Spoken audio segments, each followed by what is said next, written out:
Hello and welcome to This is the Way, a podcast sponsored by the Hong Kong Ethics Lab of the University of Hong Kong. My name is Richard Kim.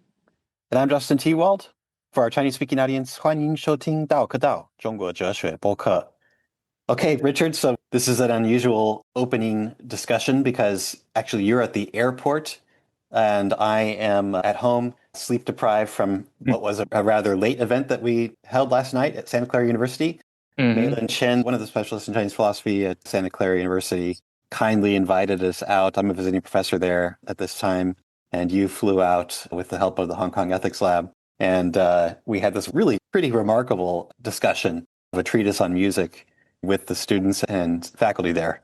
Yeah, that's the first time I've ever been to Santa Clara University. And yesterday was amazing. It was like 62 degrees, which is sort of like my ideal temperature. Coming from northern Indiana, which is basically like Chicago weather, it's just like night and day. So that was wonderful. And the students there were great. And I got to meet Mei-Lin, who was really kind and interesting and funny. And we also went to a really authentic Chinese restaurant, which just happens to be like minutes away from the university. So that was pretty cool. I mean, they even had those robots that would come, drop off the food. I only saw that in China at hot pot restaurants like years ago, although I think they're more prevalent now. Yeah, so that was great. And of course, we got to talk about this wonderful text, which you're going to give a quick little characterization of on a very important, fascinating topic of music, which I've always wanted to learn more about. It was just never one of my areas, but I've come to think that it's one of the most compelling philosophical topics, I think, that philosophers or non-philosophers can both get into because there's so many interesting conceptual issues, and also just it hits hard at a personal level because music is so personal in many ways. Yeah. So all that's to say, I really enjoyed the visit and the interesting conversations. Yeah, so here's basically what happened. Mei-Lin writes on music and Chinese philosophy and does really interesting stuff. And she's been working in particular on this philosopher from a period, sometimes it's called the Six Dynasties period in Chinese history. I mean, there was a really interesting philosophical movement at the time called xuanxue, sometimes translated as profound learning or mystery studies. There are lots of ways of translating it. And it's a very important philosophical movement, one that I must confess I had the least grip on in the pre-modern history of Chinese thought. So it was all new to me, but wow, was I glad to be introduced to this thinker. It was such a great treatise. And of all things, the audience included some faculty, lots of students, all of whom were surprisingly engaged. Yes. And a professional musician, someone who's an actual successful independent musician, Karao Ishibashi, performs under the name Kishibashi, who asked a great question that only a professional could ask. And anyway, it was all well exceeded my expectations. Large crowd, even the tech guy who kindly recorded the event had a really great question to ask at the end. So everyone seemed quite interested in the topic. And you might wonder, wow, how does that happen with Chinese philosophy? The answer is the question ropes you in if you care about music at all. So the philosopher is called Kang. You can think of him as a kind of Taoist in spirit. He was in his life a great musician, a kind of political maneuverer. He was an interesting person who seemed to have a lot of people who loved him and supported him, led a dramatic life. And he wrote a treatise called Music Has in It Neither Grief Nor Joy. That's one way of translating the Chinese title. And I think the title says a lot about the topic. Music has in it neither grief nor joy. So the issue is this. If you hear music and it seems to have some emotional content or emotional quality, like joyful music or sorrowful music, angry music maybe, is it best to understand that quality as something that is carried by the music itself from the musician, the composer and performer, to the listener? Or is it better to think, as Kang, this philosopher, seems to think, that the music isn't actually the carrier of that emotional quality. Instead, the emotional quality is in you, the listener, and is elicited by the music in some way. So that's the core issue. But behind the core issue are all these interesting ones, because it turns out whether you subscribe to the traditional view, which we call the carrier view, which is really the Confucian view of music, or Kang's view will have implications for whether you're sort of a monist or a pluralist about interpreting the emotional contents of music. Is it proper to say that the music is sorrowful, period, full stop? That's the kind of monist view. Or should you say, in fact, the music happens to elicit sorrowful responses in this sort of person, but joyful responses in some other sort of person? That's the more pluralistic view. And that has political implications. It has implications for what, governments which are concerned about the influence, the moral effect, or the psychological effect of the music on their subjects, what kind of music they should choose. It also has implications for the kind of therapeutic value of music. Like, what is it exactly that music is doing when it helps tend to our emotions in various healthy ways? The Confucian view is something like, well, music helps us to reshape the emotions so that they have the right objects and they're kind of expressed at the right degree and not excessive and so on. But the Kang view, the more sort of Taoist view, as I would characterize it, is that instead music is meant to release emotions so that they don't become destructive, emotions that are too excessive. Anyway, that's a short description of what turns out to be a wide-ranging and very interesting controversy and debate. Yeah, I also should mention the two faculty members who were there, right? Kimberly Dill and Matthew Eisor. They were also very kind and very helpful and asked some very good questions too.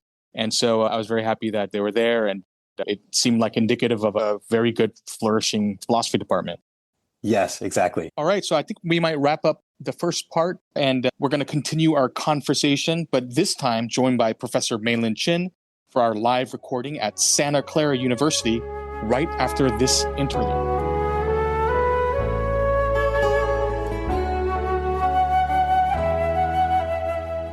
All right, we are back and excited to be recording this main discussion in front of a live audience here at Santa Clara University on the evening of February 20th, 2026. And we are joined today by our gracious host, Professor Mei-Lin Chin, who specializes in Chinese philosophy, aesthetics, environmental philosophy, and has written extensively on the nature of music and the debates over music in early Chinese philosophy. I would like to begin by thanking Mei-Lin for inviting me and Justin to record this episode on SCU's campus. Hello, Mei-Lin, and welcome to This Is the Way. Hi, Justin. Hi, Richard. Thanks for having me, and hello to everyone here. Thanks for being here, and hello to everyone out in the distance who might hear this. Really nice to have you here with us, Mei-Lin. I've long loved how you write about music, even the sort of metaphor influence of music on Chinese thought. I also have to say, I think of Mei-Lin as a sort of kindred spirit in the sense that we are both deeply devoted to our cats. Having spent, I don't know how many nights of my life in the little kitty ER with various cats over the last 20 years, I could relate when you told me recently that your cat, Snowball, disappeared in a house fire and you dutifully showed up at the wreckage of the house for something like a week, was it? Every morning with food until indeed Snowball emerged from the wreckage. That's right. Snowball survived the Great Fire. He was aptly named. Yeah. What a harrowing story, but I was very moved to hear that you were so devoted. So Mei-Lin has drawn our attention to one of the most interesting music theorists in the history of Chinese philosophy, Kang, and we're going to discuss him today. We're also going to discuss his interpretation of a passage of the Zhuangzi, of that Taoist philosopher that so many of our listeners love. So let me just say a little bit about Kang himself, and then, more importantly, the text that we're going to discuss. All right. So Kang is often said to be a profound studies or mystery studies, xuanxue sort of scholar. That is, he's a philosopher writing well after the classical period of Chinese philosophy. The usual cast of characters that you all know, Confucius, Lao Tzu, Zhuangzi, and so on, Mencius, those are all classical thinkers. Those were all thinkers that lived during the founding period of Chinese thought. Kang comes along a little bit later. Being a member of this profound studies xuanxue school, he's sometimes said to be a kind of synthesizer of Confucianism and Taoism, but I think most people think rightly that philosophers like Kang are Taoists in their heart of heart and down in their core and have a kind of certain amount of Confucian window dressing. In any case, very interesting thinker, great musician. Of the various philosophers in the history of East Asian thought, he surely counts as the one who had the most dramatic life, deeply involved in politics, tragic death, famously performed a musical piece just before his execution. Really interesting person in his own right. The essay that we're reading has various translations, but one translation that you'll often see is something like this. Music has in it neither grief nor joy. Sometimes the musical sounds have in them neither grief nor joy. Sometimes they substitute sorrow for the word grief. But the core thesis of the treatise is right there in the title. Somehow it's a mistake, it's suggesting, to attribute grief, joy, these emotional expressions, emotional content, to the music itself. So let me tell you a little bit about what's going on here, because it's essentially a debate between Kang and what we might call a standard Confucian view about what it is that music accomplishes. So let's just say that we have a piece of music that most people agree is a sad piece of music, right? And let's say when you listen to it, you feel sad, all right? How best to describe what's happened when you hear the sad music?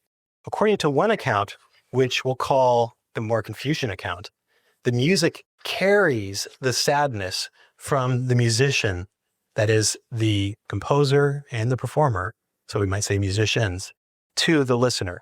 So on this view, music carries these emotions to listeners. That's to be contrasted with another view that's just more complicated. In Kang's account, it goes like this. You have sadness stored up within you, and the music triggers that sadness that's within you. So it's no longer the case on this account that the music is a carrier of the emotion. Now, already I think as soon as you put it that way, a lot of people can see why it's at least intriguing. It's an intriguing debate. Let me tell you a little bit more about the stakes, all right? So what is it that's at stake in arguing for one position over and against another? Well, on the Confucian view, according to which music carries the emotion, that means that there's a proper emotion to be read or interpreted into the music. So this music is itself sad music. This other music is itself happy music. This other music is angry or exciting or what have you. And that means that if you're understanding it correctly as a listener, that you'll have the appropriate response. By contrast, Kang has a more pluralistic understanding of how to interpret the emotional content of music. There isn't necessarily any one emotional response that you should have to the music. So he's more pluralistic. And that in turn has some interesting implications for the politics of the time and also for the understanding of how music cultivates us, how it shapes our psyches or our psychologies. So at the time, it was often said, at least by Confucian philosophers, such as Xunzi, who wrote so much about music and ritual, such as the authors of the Record of Music, another famous Confucian treatise, that music should ideally be, in some sense, under the purview of the ruler and his court. There should be someone, a minister in the ruler's court, who's responsible for choosing the right music and making sure that everyone's listening to the music that has the right sort of influence on them and not licentious music that has the wrong sort of influence. And most of us, we're speaking now in the 21st century, so when we think of good and bad music, we tend to think of the censorship wars that have a lot to do with how much music encourages violence or eroticism or what have you. But at the time, the debates were something like the following. There were songs that seemed to celebrate war. That can be okay, but according to at least the implicit authors of the Record of Music chapter, the Confucian text that I mentioned earlier, ideally, music that celebrates war and conquest wouldn't be celebrating it for its own sake. And so the music would be written in such a way and performed in such a way that you detect some reluctance on the part of the warriors or the generals before they go to battle, for example. That it's only out of great reluctance in order to rectify some terrible oppression or injustice that someone goes to war. And if that sort of subtle understanding of the anger and sorrow that tends to go with songs about warfare is correctly conveyed, then that will have a better effect on people's character. So that's the kind of fine-grained analysis that Confucians would engage in with the interest of trying to understand what sort of musical message is embedded in various famous pieces that they were recommending for or against over time. But Kang just thinks that's the wrong way of thinking about music. So that's my summary of the article that we're going to discuss today. Thanks, Justin. So the Confucian view is that because music carries emotions, it could be used to cultivate and shape people's emotions. But more interestingly, perhaps the more controversial claim is that the Confucians thought it could be used to shape and cultivate virtue. So among the Confucians, it wasn't uncommon about hearing someone's virtue through their music. The most famous of this is probably in the Mengzi, where Zigong says, by viewing their ceremonies, we know their administration. By hearing their music, we know their virtue. And in the record of music, this idea is put really succinctly as music represents or symbolizes virtue. And then there's an even bolder statement in the record of music in a section called the Yuexiang, the images of music, which is one of my favorite one-liners in Chinese philosophy. Only music cannot be faked. So Kang rejects all of this, going so far as to say that music not only doesn't have any emotional content or any other kind of images or signs, he thinks that we misattribute these things to music because we have mistaken views about the relationship between language and reality, how it works when we name things in reality, as well as misunderstandings about how perception works and about the appropriate uses of music. So he's really the lone voice at this time and throughout most of the history of Chinese philosophy of music to take this very unorthodox view. In fact, we could go so far as to say his view becomes infamous. Yeah, right. Those are really important points. Just to make it really clear, so why does this have implications for the view that you can convey someone's virtue or lack thereof through their music, or you can read their virtue or lack their music? It's because virtue is understood as having appropriate emotional responses to things. So, like I said, someone who goes to war reluctantly only because they want to stop some terrible oppression or what have you, presumably you could detect that reluctance in their music and thus detect that they are going to war for virtuous reasons, as opposed to, for example, the glory of battle or violence for violence's sake. So there are lots of ways in which we can understand virtues and the reading of virtues as largely a matter of reading emotions in specific contexts. All right, so that's the setting. The treatise itself is fascinating. There are lots of interesting logical and rhetorical moves that are made. I'll just tell you a little bit more about the treatise. The treatise is set up as a kind of debate between a host and a guest. The host, sometimes said to be the host from the Eastern wilds, is the spokesperson for Kang. He speaks for Kang himself. The guest, sometimes called the guest from Qing, from the state of Qing, seems to be the spokesperson for the kind of Confucian orthodox view, the view that we're calling the carrier view, the view that music carries the emotion from the musician to the listener. And we're going to begin with a passage, as we often do, that comes straight out of the text. This passage is in the mouth of the host, so it's in the mouth of Kang. And it's an argument, one among many that he makes, but this one's quite intuitive and intelligible, so it's kind of a good one to start with, that appeals to an analogy between the sort of view that Kang wants to defend and a view that we all have about loving or hating people, all right? Let's just stipulate that no one in this room is an actual Buddha, and we all actually do love some people and hate other people, right? Now, that love or hate is best understood as a reaction, the host says, to something in those people. The love or hate does not emerge from those people. It's not conveyed by those people. Maybe you love them because you think they're very wise. Maybe you hate them because you think they're foolish. But in that case, the correct description of your love or hate of that person is that something in them, that is their wisdom or their foolishness, elicited love or hate from you, and is not that somehow love or hate came from them and was conveyed to you. That's the correct analogy he suggests for loving and hating people, and that should also inform how we understand the joyfulness and sorrow of music. So that's the passage, and I guess Mei Lin was going to read it. Is that right? Okay. This first passage, this is Kang speaking. Now delight and anger, grief and joy, love and hate, and shame and fear, these 8 emotions are the means by which living people relate with things and transmit their feelings. However, they are distinguished by category and cannot be confused. Let us take the case of Mr. A, who is a worthy man that I love, and Mr. B, who is a fool that I hate. The love and hate appropriately belong to me. The worthiness and ignorance appropriately belong to them. Can we say this is a love person just because I love him, or a hate person just because I hate him? Flavors are called sweet or bitter. If I like a certain flavor, is it to be called like? Or if I am angered by a flavor, is it to be called anger? To speak from this perspective, inner and outer are different functions, and self and other have different names. Since music must naturally have being good or bad as the essential thing, it has no relation to grief or joy. And since grief and joy must naturally be such that they are only released after the emotions are moved, they have no connection with music. When name and reality are kept apart, this can be fully seen. All right, so I'm going to give a quick little summary of what we just read. So in this passage, the host, again, who represents Kang's view, is arguing against the idea that music itself contains or produces emotions like grief or joy.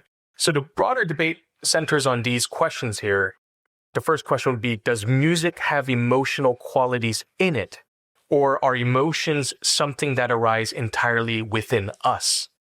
So the host here offers an argument by analogy first, by appealing to emotions like liking and hating. Just as my love or hate of a person, Mr. A or Mr. B, belongs to me, while properties like being worthy or foolish belongs to the person, the grief or joy that I feel while listening to music belongs to me. Another analogy is also given in this passage about food. So the sweetness or bitterness belong to the food, but the liking or anger I feel upon eating the food belongs to me. So one way to describe the core argument would be the objects have the properties, people have their emotions, and we must not mix them up. So the treatise itself is so rich in arguments. And one thing that's really admirable about Kang is he's not content to give a kind of easy justification for his view. So he's very good about making sure that his spokesperson for Confucianism, the guest, articulates all the good objections to the view. And there's a lot that we could discuss. I'm not sure which ones we want to go for, but one of them I think that will be intuitive to a lot of people here is the guest says, okay, well, sure, yes, I can see how maybe it seems weird, like there's a kind of weird metaphysical mistake being made or something in characterizing the joy or sorrow of the song as coming from the song itself. But at the same time, he gives some examples. He says, for example, the songs of Chu. Everyone knows that those songs are sad. It'd be weird to describe them somehow as joyful songs in comparison with songs that seem much more likely to be joyful. So that's a common sense argument. I'm sure we can think of analogs in present day music. I don't know, like a really sad country song or a sort of down and out blues song or something would be hard to describe. Well, I was thinking of Darth Vader, when he's marching the Imperial March. Yeah. And right. Instead of that one, they started playing like the Beach Boys or like Twinkle Twinkle Little Star. That just wouldn't fit. And so it seems like maybe some music along that line seems to fit better with certain kinds of emotions or certain kinds of attitudes. So yeah, it seems like we can think of those kinds of examples as well. Yeah, and the guest brings this up as a point to Kang of, okay, technically the music isn't feeling sad. It's not a person. But the way he puts it is he says, with someone worthy, love arises. So there is an influence there between the qualities that a person has and the emotions I have towards them, the qualities that music has and the emotions that I have towards them. So the way the guest puts it is he says, how can you keep name and reality apart? They have a fitness to them, right? And soundtracks are a great example because we know what we're supposed to feel when we hear the soundtrack, whether we feel it or not. We have a sense of what it is that the filmmaker or the composer wants us to feel in that moment. So we have a sonic vocabulary of sorts, a music vocabulary of sorts, and this is learned socially and through aesthetic norms, just like language is learned through linguistic norms. But nonetheless, we could say that you could get it right or wrong. The example that I often think of, although I'm very sympathetic to Kang's arguments, is if I were to call a funeral song or a dirge happy, I'm getting quite a few things wrong there. I've got the music wrong, got the appropriate emotions wrong, I've got the aesthetic and ritual norms of my community wrong. There's a lot going wrong there. And I think the guest is trying to emphasize this by continuing to bring up the relationship between whatever qualities Kang is willing to concede are there in the music and the effect that this might have on the listener. Right. So that's one objection, is that it might just seem like some songs are obviously more sad than others, some are more joyful, what have you. And Kang, or the host, has a number of interesting responses. I think there's a kind of concession at one point in the dialogue, because the guest, the one who speaks for Confucianism, says something like this. Okay, I admit that how people respond to music is going to depend in part on the state of their hearts. If they're really sad when they hear some music, maybe they'll continue to be sad, even if it's so-called joyful music. But the guest suggests that's only because the effect of the music is weaker. Maybe the happy music isn't so happy as to overwhelm their depression. It's more like, he says, a small torch in a really, really cold room. The torch is not going to be enough to warm the room. However, it has a warming effect. It's not chilling the room. The same thing should be true for music that is sad or joyful. Maybe the joyfulness of a music won't overwhelm a sad state of mind or a sad state of heart, but still it has a more joyful effect than not. Yeah, and Kang has an interesting reply to this, which is, he says, whatever influence we might attribute here, the bottom line for him is that there's no constant or reliable relationship between what we might see on the surface or hear on the surface, what we might call the expression, and the inner feelings. And he uses two really interesting analogies. The first analogy is, he says, imagine your friend is sad inside and they fake a smile, right? We do it sometimes, right? You put on a happy face even though you're feeling blue inside. And so we can't just read off someone's face what they're actually feeling on the inside. People are able to fool each other through their facial expressions there. And then he uses another more complex example of, if sounds had a one-to-one relationship with an emotional meaning, this would be on analogy to any kind of sound including a linguistic sound, having a one-to-one relationship with its meaning. So we would be able to go to a foreign country and hear a foreign language we've never heard before and know the meaning of the word simply by reading off the surface of the sound, so to speak. And Kang says, obviously we can't do that. And obviously we fool each other all the time with our facial expressions. So this means that there's no constant, as he puts it, relationship between sound and feeling, sound and emotion. So what you said there is really interesting. But within like a linguistic community, when we do learn a specific language, we start attaching meanings to certain words, and there does arise a kind of stability there. So I was wondering if these Confucians, maybe what they're operating with is they are well entrenched within the practices of a certain kind of community. And so they've learned these concepts of sadness being attached to certain kinds of music.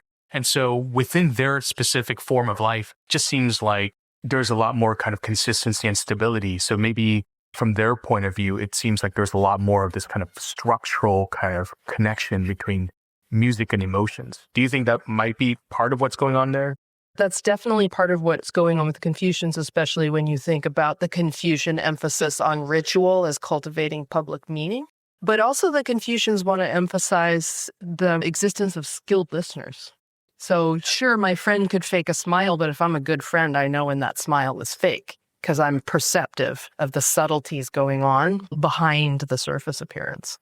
Yes. Actually, yeah. Could we elaborate on that a little bit? Because the guest, the spokesperson for the Confucian view, does put forward that objection, the skilled listener objection. So here's how it goes. Sure, it's true that how people respond to music will depend on the state or the capacities of their hearts, that everyone will concede. But that doesn't necessarily mean that some aren't perceiving it more accurately than others. So the idea seems to be some are more skillful at somehow detecting the actual properties of the music than others. An analogy might be, cheese connoisseurship or something. I'm not a sophisticated cheese consumer. So if you give me two cheeses that are sharp, I won't be able to distinguish between them. But you take someone who grew up in France, has been eating lots of sharp cheeses since the age of 4 or 5, they'll be able to make subtle distinctions between the different kinds of cheeses and maybe even the quality of the cheeses. And I would surely rightly defer to the expertise of that person. So why shouldn't we say the same is possible for music? And that's exactly what the guest says. In fact, there's some funny banter back and forth of trading insults a bit. And the guest says to Kang, look, just because you don't hear sadness and happiness in the music, you might just be a bad listener, right? And he says, look, we have these historical examples. Everybody knows Confucius was known actually as a skilled listener. There's a phrase that's used to describe him as being a perceptive or a knowing listener. There's the famous story of Bo Ya and Zhong Ziqi. So Bo Ya was a guqin player, and his friend Zhong Ziqi reportedly could understand his thoughts through his guqin music so perfectly that when his friend died, he broke the strings of his guqin and never played again. And the guest says to Kang, who are you to deny all of these wonderful examples of established skilled listeners in history simply because you yourself are not one. Yeah. So it's interesting. I think G. Kang has an interesting response that appeals to this idea of a skilled listener. I think basically he wants to say, it's true that people respond differently to music. The difference between more acute and less acute perception, or between greater skillfulness or greater knowledge and less skillfulness and less knowledge, isn't the right explanation for those differences. I mean, we can take lots of examples from the present day to make this point really clear. If two people both listen to a blues album and someone finds it kind of jarring and makes them angry, another person finds it transcendent and is really ecstatic, surely we would say the better explanation for the different reactions on their part is just the different dispositions they have, the different history that they have with blues music, and also whatever state of mind they're in at the time that they're listening. Right. And this is the G. Kang's keeps coming back to this point that however you slice it, in the end, music is releasing what's stored up in the heart of the listener. And this is why we have different responses to music. The same piece of music, different people respond to it because what's in my heart is different from yours. Yep, that's right. There's that pluralism again. Yeah, so there's one other move that I think is really interesting and is worth mentioning just because it helps to illustrate G. Kang's view. So one thing that's very puzzling when you hear G. Kang's view, this view that music elicits and helps us release emotions, is that it seems like it's saying something that's really in some ways hard to tease apart from the other view, the carrier view, because it's saying that music itself is a cause of your emotional response, right? And so is this startup feeling that you have in your heart. That's also a cause of your emotional response. So really, there are two precipitating events when you respond with sorrow, say to a funerary song, a mourning song, a grieving song. One is the music itself, and the other thing is your past experience or whatever it is that's causing your state of mind to be sorrowful.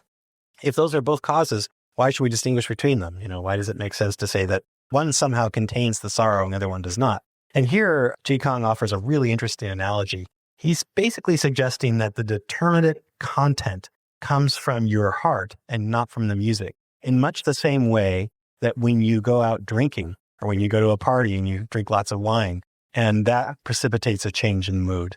The content of your mood, the emotional content of your mood, whether drinking makes you mean, if you're a mean drunk, or whether it makes you happy, if you're a happy drunk, that happiness or meanness comes from your heart. The music is just the trigger, but the trigger has no content itself. And the way that G. Kang articulates this view is he says, well, what he calls the signs aren't in the music itself. The signs, he says, that is the determinate content, is in your heart and not in the music. Now here, I was wondering if, doesn't some forms of music set the mood and the kind of ambiance and do some more work to push certain types of emotions, like, the kind of music at the dinner party versus like a New Year's Eve party, some kind of celebratory party. It seems like the music can sort of set the tone. And so it seems like it does more than kind of neutrally just trigger whatever happens to be in the heart of someone. It seems like there's more influence and possible shaping going on. Yeah, I wonder what G. Kang would say to that. He does concede a little ground here, where he doesn't go so far as to say music has no qualities. So he near the end of the essay discusses music could be restless, he says. It could be tranquil. It could be fast. It could be slow. It could be high. It could be low. And that the restlessness or the tranquility of the music might release different things from different people. But he still draws the line at not attributing the emotions themselves. There's no determinate content. There's no representative content. There are perhaps physical or even aesthetic qualities that we can say the music has, but we can't go so far as to say that the emotions are there. I find this interesting in a number of ways, one of which, and I don't think he's explicitly making this argument, but I take one of the implications to be that maybe our vocabulary for emotions more generally is part of the problem. It's not fine-grained enough, and that perhaps we ought to speak about emotions more in terms of restlessness and tranquility in general. So there's a problem of naming going on. So there's a metaphysical problem of attributing the emotions to the music, but then there's also a problem of how we talk not just about music, but about emotions too. Yeah, it's really interesting. I do feel like there's some moments in the treatise where Kang is actually making some concessions to the opposing side. He's conceding that there are properties of the music. It's just that they fall short of being emotions themselves. So, for example, there's a difference between the sort of more powerful and less powerful music. Whatever emotion is released from you, some music is better able to release it than others. And that has something to do with the harmony and sort of musical qualities of the music. That's a concession of a sort. And I do think he's actually admitting that there's a way in which some music really does set the mood. Some music is happier than other music. It's just that he's reluctant to say that any particular degree of happiness or degree of sadness is the one single correct way to respond to it. So he's sort of stubbornly insisting on his pluralism about the... Yeah, and he wants to make way for us to see something else in music, or I should say, hear something else in music, where whatever secondary qualities we want to attribute to music, that it's harmony within music, that's primarily what makes it musical. And that's the difference between, say, sound that's not musical and sound that's musical, is that musical sound has harmony, and it's the activity of the harmony on the heart that's releasing our emotions. Yeah, right. I think we should move on to the second passage, which comes from Zhuangzi, and it's been a clearly a deep influence on Kang. And Justin, I think you were going to read this one to us. You want to say just a little bit about where it comes from? Yeah. So I know it's strange that we're talking about Kang, but he sees himself as taking a great deal of inspiration from the Zhuangzi. This is a text that everyone knows. And I confess, Richard, I also know that every time we include Zhuangzi in one of our podcast episodes, it increases listenership by like 50%. So, yeah. But that's not the primary reason. We just felt like that was a very powerful, evocative passage from Zhuangzi that we wanted to discuss because he has an interesting interpretation of it. So we've said before that Kang, he has a pluralistic account of the emotional contents of music. That is, he does not think that there's just one correct emotional attribution to any particular music. It depends a lot on the listener. Where does he get that pluralistic account? No question, he gets it from this mysterious, evocative passage from the Zhuangzi at the beginning of chapter 2. That's the one chapter that everyone sort of knows best, the Qiyulun chapter, the discourse on making things even or making things equal. And it's just a fascinating, suggestive, but hard to understand passage. It begins with essentially a teacher and a student talking to each other. The student observes that the teacher has changed in some way as he leans against his armrest. He says, the person I see leaning against the armrest now is not the one I saw before. The teacher says that he's lost himself. And then he proceeds to build a kind of analogy by talking about the piping or pipes of heaven, human beings, and earth. And he tells this really sort of bizarre, almost trippy, LSD-fueled story about the piping of earth, humans, and heaven. And there's a lot of interpretation of this passage. As soon as you hear it, it sort of haunts you and remains with you for the rest of your life. But there's no kind of clear consensus about what it means. Kang has a very strong view about what it means, and it's a fascinating one. We wanted to take advantage of this opportunity to discuss it. So here's how it goes. The story of the piping of earth, human beings, and heaven is essentially a kind of account according to which the earth has these big bellows, these big sort of windbags gushing air out of these holes in the earth. And as the wind flows around the world, it goes through the mouths of trees, those holes in trees, and out of each tree comes a different sound. And so it's sort of like the trees have turned into these instruments. This is one way of reading a very difficult series of classical Chinese words. So that's supposed to describe in a nutshell the piping of earth, that's the bellows, and the piping of human beings are these sort of instruments that are being analogized to these giant old trees, swaying in the wind and singing in their own notes. Then what is the piping of heaven? That's the great mystery in this passage. And that's the part we're about to read. So here's the passage. The teacher says to the student, "You hear the piping of humankind without yet hearing the piping of earth. You hear the piping of earth without yet hearing the piping of heaven." This is an abbreviated version of Brooks Saporin's translation of this passage in the Zhuangzi. So the teacher and the student then describe together the piping of earth and humankind. So when the great clump belches forth its vital breath, we call it the wind. As soon as it begins, raging cries emerge from the 10,000 hollows. The piping of earth just means the sound of these hollows. And the piping of humankind would be the sound of bamboo panpipes. Then the teacher describes the piping of heaven, and this is the critical part for Kang. This is the teacher describing the piping of heaven. Is the gusting differently through the myriad things, causing each to be itself? For since every last identity is only what one of them picks out from it, what identity can there be for that which rouses it? So what it's suggesting is that there's a sense in which the piping of heaven is this thing that's orchestrating all the individuals in the world to be themselves. And for that very same reason, it seems to suggest it has no identity, because really the piping of heaven is just things behaving by their own lights according to their own natural inclination. And there's nothing orchestrating them. So it's both something that seems to exist in some sense and yet seems to be a mere heuristic device or kind of fiction on the other hand. This is a great passage, and Kang actually cites it directly in his essay in a passage where he's giving one of his many arguments to the guest of why grief and happiness are in the heart and not in the music itself. He ends that bit of the argument by saying, without recognizing this, where emotions properly belong and what properly and doesn't properly belong to music, he says, how could you ever hear or know the gusting through the 10,000 things making each itself? One of the things that I read, or how I read this passage with regard to music and to Kang, is that clearly there's a progressively emptier listening happening in the passage. We start by listening to the music of the humans. Then through some sort of process of cultivation, one would imagine you would learn to hear the music of the earth, and then finally the piping of Tian. And notably, the passage doesn't describe what the piping or the music of heaven sounds like. So we're left either to wonder or to assume perhaps it's silent or inaudible or only can be heard by certain people. But when we couple that with the story of the teacher who's been sort of emptied out, there's a part in the passage where the person is described as having lost themselves or lost their counterpart.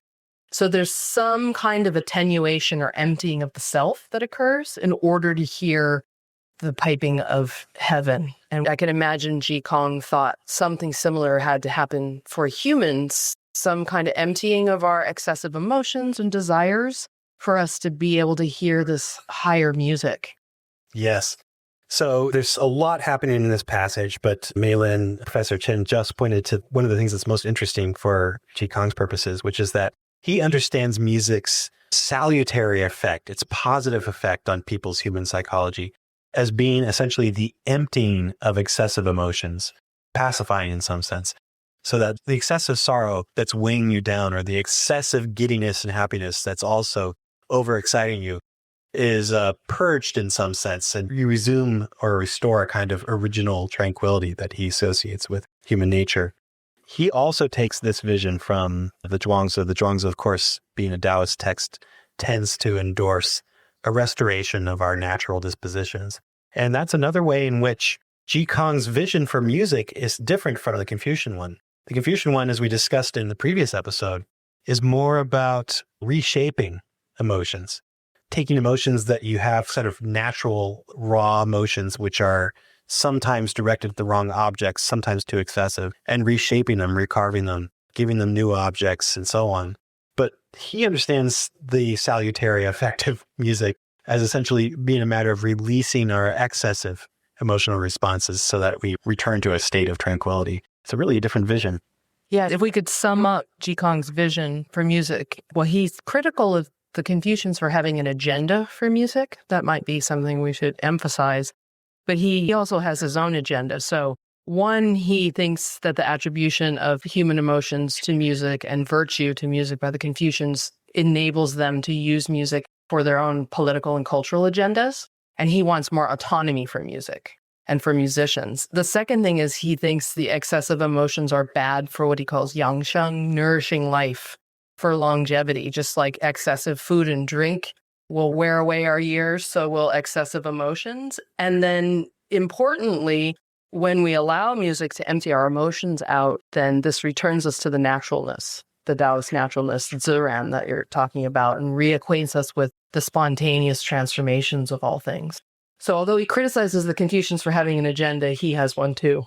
Yeah, he has an agenda. So there's just a classic kind of Confucian versus Taoist argument running here, which is Confucians are about culture, they're about cultivation, reshaping ourselves so that we're better fitted within a community, in a society maybe, with ritual formation.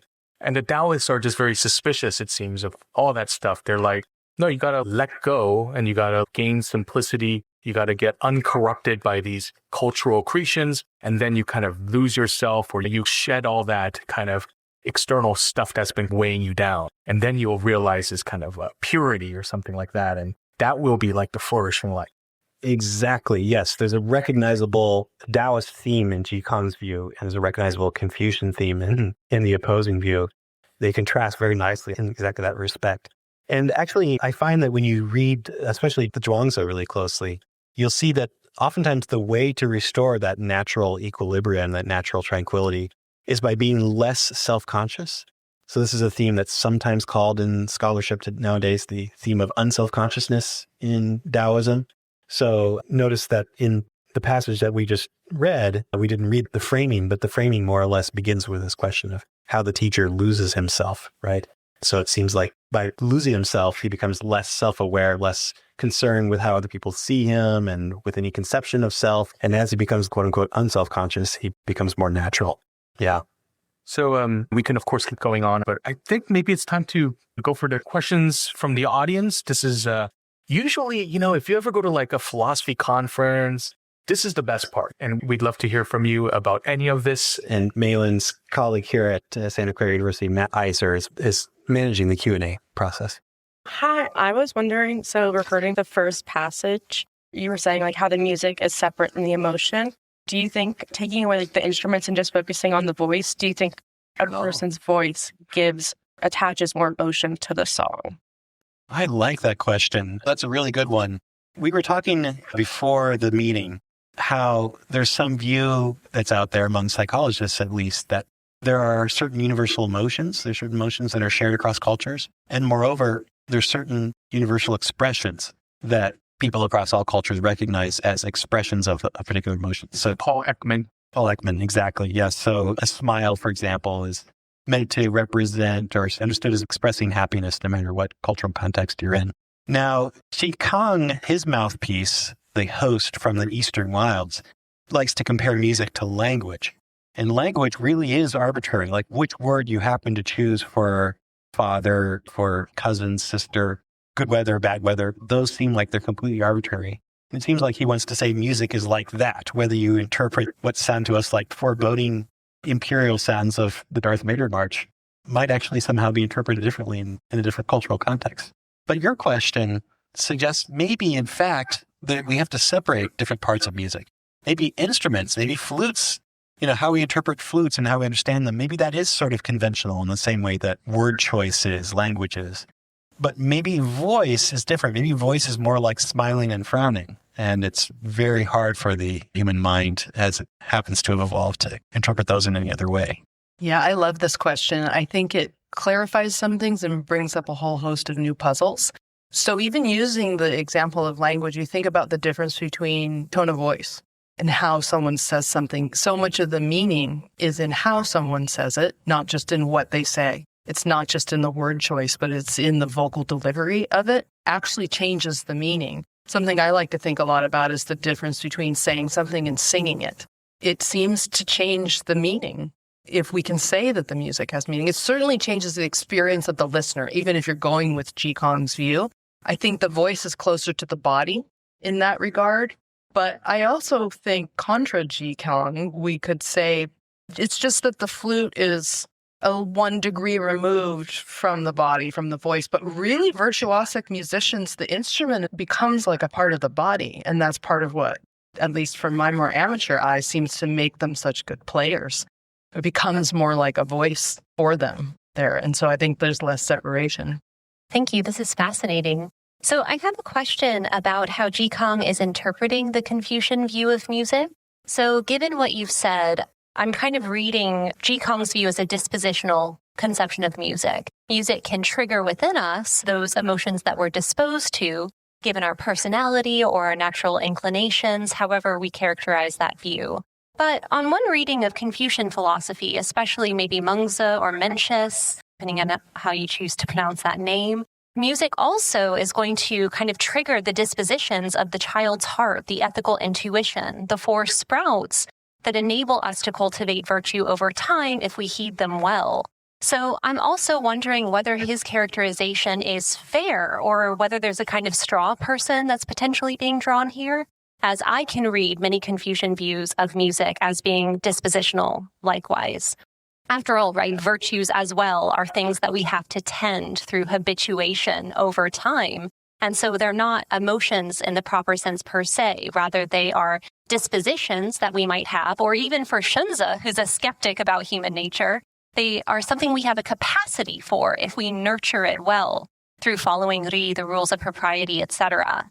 So just a little bit of clarification. I would love to hear more about that. Yeah, I think that you could read Jikong that way, but he would insist that once we label or name the music sad or happy, we're using the word as xiang, which we could translate as sign, image, representation. Now I've attributed a representation to the music, and that's the problematic part.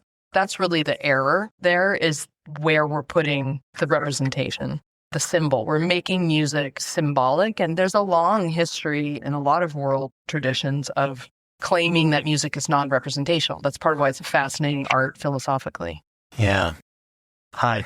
Do they at all talk about the intentions of what the singer is trying to communicate? Because music is this way that we can communicate emotion in a way that perhaps language can't. And when you were speaking about the fact that music does have qualities, that is speaking about the music itself, but there does seem to be some intentional component of the singer who's trying to communicate something very intentionally, such that those qualities that the music has don't just happen to be there, but they're there for a specific purpose.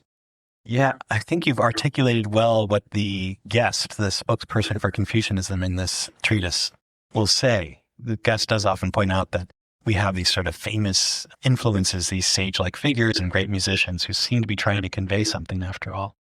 Yeah, and, Jikong has some good counterexamples, of someone faking a smile, this sort of thing, but we actually get it right a lot of the time. Someone intends to express something through ordinary expression or through art, and we get it right. We understand what their intention is. There's lots of examples of it working, and not just Jikong's examples of it not working. So maybe that would lend some weight to the question that you're raising.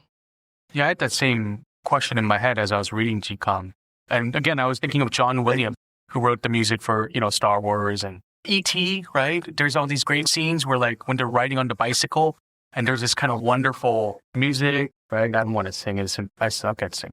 But, like, it's a joyful, kind of adventurous, right? Or the beginning of Harry Potter, that little kind of mystical, those wonderful bell sounds. Again, if you put Beach Boys there, it's not going to work. Yeah, and Williams is brilliant in that way. That's why he's amazing. And Spielberg talks about how actually he adjusts certain parts of the movie according to Williams' music. And so obviously Williams has in mind, he thinks he can get the audience to feel a certain type of emotion, I think, that's in his head. And that's part of the intention and the agency that you were mentioning. So, yeah, and it seems pretty effective. And so maybe there are certain kind of physiological facts about us. Maybe there's certain, I don't know, maybe there are certain kinds of parameters, maybe certain kind of tones that kind of elicits. But maybe Jikong could kind of accommodate some of those ideas because you were kind of the qualities of music. But yeah, this is an interesting direction to go because all the poor people who've written so many wonderful love songs over the years, thinking that their emotions were being carried through the music to their beloved. This would be sort of a downer to hear Jikong's argument. The love song isn't carrying the emotion of Jikong. Right. Yeah. You better hope the person already loves you on the other side and it just releases it. Yeah. Hi, I'm not a student, but I'm a musician. So since you're talking about contemporary music, I have a general question about the philosophy of music. I'm thinking, has music become more emotional basically with the advent of harmonic movement in European music? Because in Jikong's time, we're talking about modal music, right? With no bass motion, I think since medieval Renaissance times, music has gotten more sophisticated in the way we listen to music. So I think could more emotion be attached now than in his time? Oh, good question. Yeah. I guess if you assume that those harmonic possibilities are where the emotional capacity of music would be, and I guess that's what you're implying, right? The vocabulary is more sophisticated. As the sonic vocabulary becomes more sophisticated, the emotional possibilities become more sophisticated. Yeah, just as like we have more language and more previous writing to be based on. Now we have symphonies and operas, and and a good example is like when I listen to Barber's Adagio, for example, this famous piece of music, and before I knew what it was attached to anything, I heard it as a profoundly sad piece of music. And then I saw it in a documentary about Shostakovich, and they put it at the end. Then I saw, was it Platoon, when he's like getting murdered, and it's the ultimate. I like this question a lot. This gives me a chance to make a pitch about why aesthetics matter, which is that I think I had a wonderful teacher in graduate school, Elliot Deutsch, who taught me to take questions that normally we don't ask within aesthetics and art, ask them there, and then see what it can tell us about the place we originally. So instead of saying, what is truth, I might say, can music be true?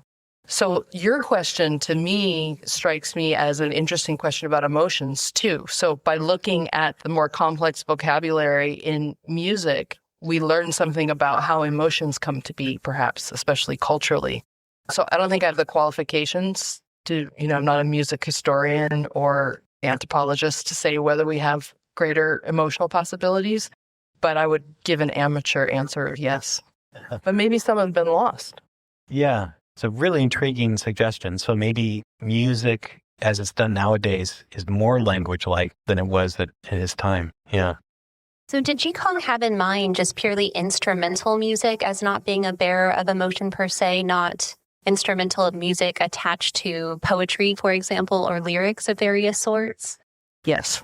So what's interesting is he is just talking about musical sounds. Sometimes when you read treatises on music in ancient China, you'll see that they're not talking about music in isolation, musical sounds in isolation, but actually music combined with dance and kind of rituals, performance. He's pretty clear, I think, that he's really just saying the sounds themselves don't carry the emotions. He's not worried about, he's sort of bracketing or setting aside the whole question of music when it's combined with dance and what have you. I'm curious. So we have maybe 30, 40 students here. I just want to see if, what's the general view here? Like, there's no exact right or wrong answer. I mean, there's a debate going on here. And how many of you do think that there are certain kind of emotions like within the very structure of the music itself? Oh, wow. Majority. Okay. And who thinks, no, it's actually in us in the way that Kang? Okay, so that was like an 80-20. Yeah, for the listener's benefit, it seemed like it was 80% in favor of the idea that music has emotional content. So it's actually defending the Confucian view. I thought it'd be the other way around. This is great because the beginning of the essay opens with the guest saying to Kang, everybody knows there's emotions in music. You are the only one who thinks this. Why, sir, are you the only one to hold this view? Yeah. By the way, I want to note that our one professional musician also voted with the Confucians. So, yeah, this is the interesting thing, though, is in the treatise, as I read it, and I'm not even familiar with this genre, the xuanxue genre, it's like my weakest link. But it seems to me that Kang actually does concede the opponent's view to a certain extent. He concedes that some songs are much more likely to make us happy and other songs are much more likely to make us sad. It's just that you can't be sure exactly how they'll be interpreted. And the position he retreats to is he says, well, the degree to which it makes you sad or happy will vary from one subject or one individual to the next, right? And I feel like that's already kind of a major concession to the Confucian view. I can add to that, too. I wasn't sure if I should bring this in or not because it complicates Kang's view, but I'll just throw it out there. In a different essay on the guqin, qinfu, that he writes, guqin is a classical Chinese instrument that he played. So I thought I had Kang's view down and I understood it. And then I read this essay that he wrote about music directly. And he has a line in it where he says, when the heart is tranquil and the music is also accorded with the tranquil heart, so certain type of music, a tranquil heart, the player can express themselves in the music. Mm-hmm. Mm-hmm. But it seemed to require a kind of the type of emptying or release prior to that. But he clearly says that to the earlier question about the intention of the musician coming through the music, he allows for a state of tranquility, of peacefulness between the player and the instrument, where the instrument can be more of a direct channel player. Okay, that is interesting. He doesn't say that the player is expressing emotions. Right, yes. that's his escape hatch, as he can say. They're expressing themselves, but not their emotions. Yeah. I was wondering if it would be okay to think of Kang's perspective as music opening a space or music being a space in itself, where even the listener or the musician, what they're doing instead of actually crafting something is inhabiting a space where their dispositions are arising. So what music does is instead of giving you this strict image, is it gives you an open space that is demarcated. So it's not endless, but it is within that you have this sort of multivalency where it can be something here or it can be something there within limits in itself, but it's sort of broader rather than this very strict like image or concept. That's lovely. And I think it's using the right metaphorical language to capture Kang's view, I think. So Kang wants to say, yes, the music, in his word is xiang, which we translate as symbol or sign. The music has no symbols or signs, what I'm calling determinate content itself. It just provides the opportunity for the determinate content, the emotional content in your heart to come out. And the language of space is useful that way because space seems like it's empty. There's no, it doesn't specify exactly what shape things should take, but it provides a space for the shapes to take shape, right? Yeah, I like that because it creates the spaciousness is the metaphorically what he's working with, but I also think he means it kind of literally too.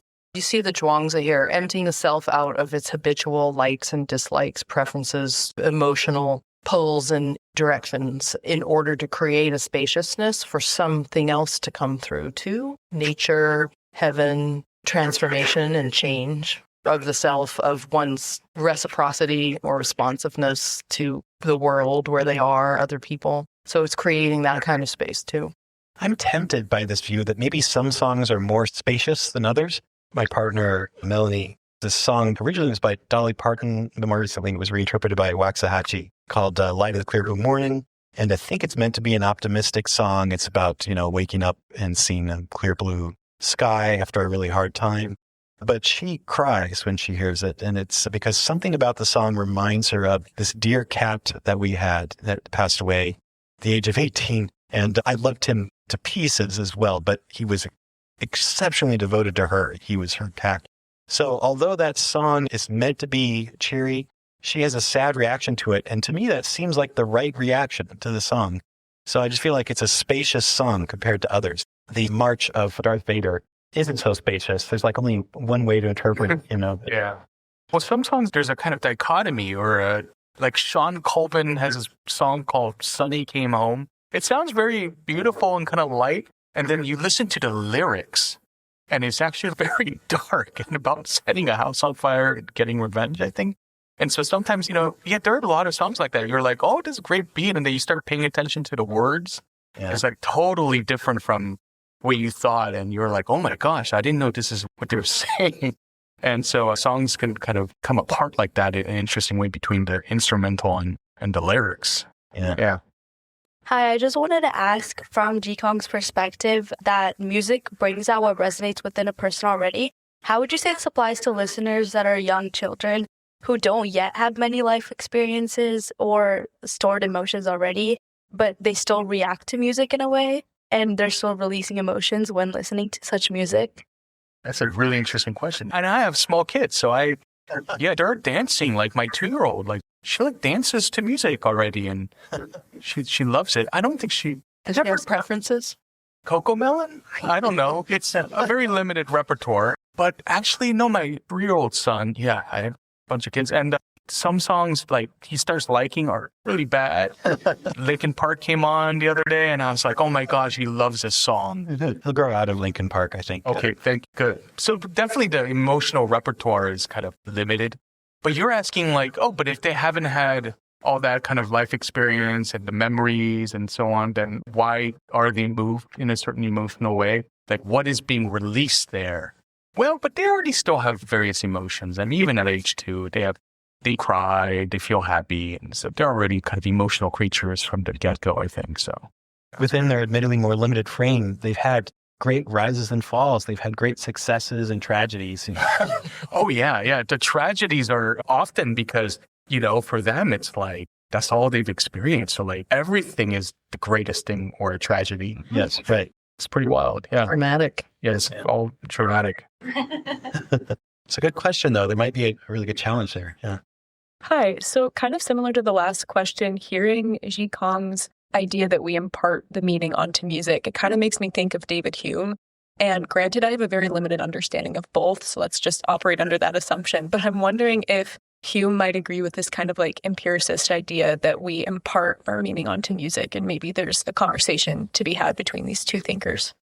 Interesting. I might have placed Hume more on the side of the Confucians as something of a sentimentalist, where things are really rooted in our emotions. But I see what you're saying in that Hume wants to say that it's subjective, right? It's on the side of the emotions of the listener and not in the thing itself. Is that what you're getting at? Yeah. Yeah, I think because we didn't use that word much today, but that is part of what Ji Kang's getting at, is the subjectivity of music. That if I say a song is happy, even leaving aside the metaphysics of naming, what I'm really making is a subjective statement about my own emotional response to it. Yeah, I speak with trepidation because I'm not a Hume expert either, and there may, for all I know, be one in the room here. But right, Hume is a tough case because he seems to be ready to concede that these are subjective reactions. He's not trying to say that there's somehow a subject-independent or mind-independent correct way to respond to music. On the other hand, he tends to look for ways of universalizing across human beings, just as he does with the moral emotions, for example. He thinks there's a correct emotional response that's somehow based in shared emotional foundations that we all have. Right. But he does think the moral judgments are based in our emotions. So that's why he's kind of a precursor to the view called sometimes emotivism or expressivism. So moral judgments of like what's good or bad is really like expressions of certain feelings. And so that seems to align, well with Ji Kang's view here. So I think that's a really nice point. So I have a question. I'm still articulating my thoughts, but I was wondering, could it be that people have universal triggers of emotions such that specific properties of music could elicit certain emotions and not others? And maybe that is why we can share the same emotions for songs such as people feeling mostly sad when a funeral song is played and feeling mostly happy when an upbeat song is played. Yeah, okay. So the songs are triggers. They don't carry the emotional content themselves, but they're selective triggers. They only trigger certain kinds of emotional responses from us and not others. So really ominous sounding, spooky, scary, doomsday type music is just not going to flip the happiness switch in us. So in that case, it's still not itself the carrier of the sign and thus not the carrier of the emotion on Ji Kang's view. But nevertheless, it's much more likely to elicit a certain emotional response than another one. That's a nice solution. Yeah, I like it. It aligns with, people ask me often all the work I do on music, so what's my view? And it's pretty simple, even though I try to make it complicated so that I can keep a job as a professor. And that's this line that nobody quite knows who to attribute it to, but music sounds the way feelings feel. So you don't have to attribute emotions to the music to buy into that. And you can reverse it too and say feelings feel the way music sounds there. So there's a resonance or influence that could be specific. Specific sounds will resonate with the heart in particular without having to attribute the emotions as some kind of determinate content that's inside the music.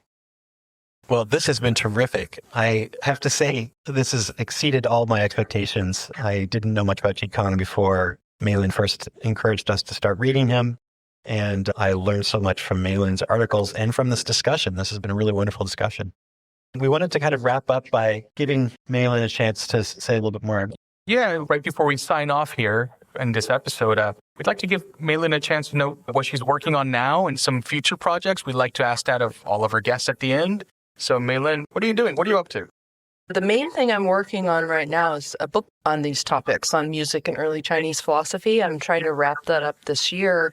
And then I have a couple future projects in the works, with my colleague, Kimberly Dill, who's here, who works on dark night sky conservation. I'd really like to do a project with her on silence and dark night skies and taking Ji Kang's call to bring music back to nature seriously. But I have to finish my book on these debates and music across the early Chinese tradition first, and then move on to more of a naturalizing music on the horizon as a project. Well, I really look forward to that book. So we'll say that was the way for today. 感谢你的收听. Thanks. We'll see you next time. Bye, everyone. Bye, everyone.